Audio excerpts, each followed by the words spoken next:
Hi everyone, so obviously this is not exactly a traditional holiday glam look, but I just wanted to give you guys an option of what to do that also can be carried out through the whole year.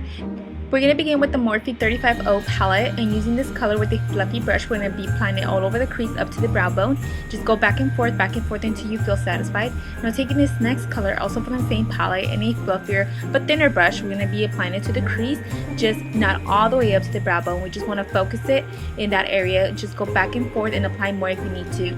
Now taking the color Crease from that same palette and using a 217 brush, I'm going to be focusing right in the outer V without passing the crease line.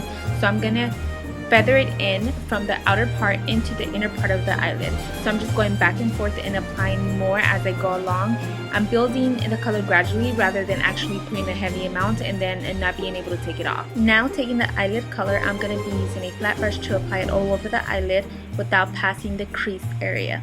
Now taking a fluffy brush, I'm just going to smooth out the hard edges, just going back and forth. Taking the definer color in a 217 brush, I'm going to be applying this to the outer V. I'm going to go ahead and feather it in into the other colors. I'm going to be applying more color as I go along just to get that really dark and nice smoky effect. Now taking the brown bone color in a flat brush, I'm just going to be applying this to the brow bone area. I'm going to be taking the Real Techniques eyelining set. This is a set with 4 brushes, and I'm going to be using the angled one to create my guide for my angled liner. And then I'm going to be taking the felt tip one to create that triangle to the center of my eye. So from the end of that first initial line, I'm going to be taking that point up to the center of my eye, creating a triangle. This is basically my starting point. Now I like using a gel liner when I'm creating my angled lined eye, because with liquid liner my eyes sometimes tend to get a little watery and irritated, and I'll have like a huge mess that I cannot, once your makeup is done, it's really hard to actually fix something. So the gel liner really keeps everything in place. Now I'm just going to be going over with liquid liner and just making a really thin line from the inner part of my eye and connecting that line to the center, and then just going over the gel liner and actually making that line very sharp and pointy. So as you can see, I'm going over it with a felt tip, and this liquid liner is from Wet n Wild. It's the one that I use all the time. I gotten so used to it that I use it on myself and I use it on clients. If you do make a mistake or you want to make your line even sharper, you can just use a concealer brush and then just correct that line.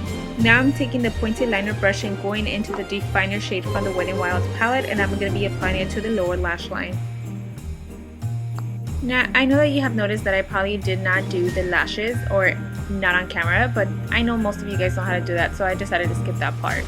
So with the brown bone color, I'm just going to be applying it to the inner corners of my eyes. I have found that it's very important to keep your brushes in good condition.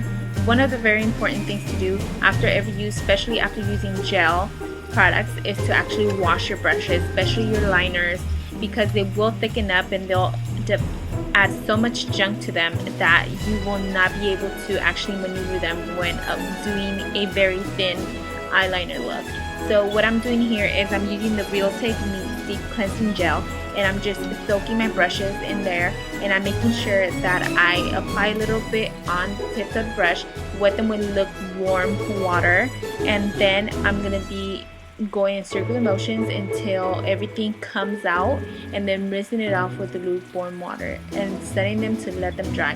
This is how you keep your brushes in great condition.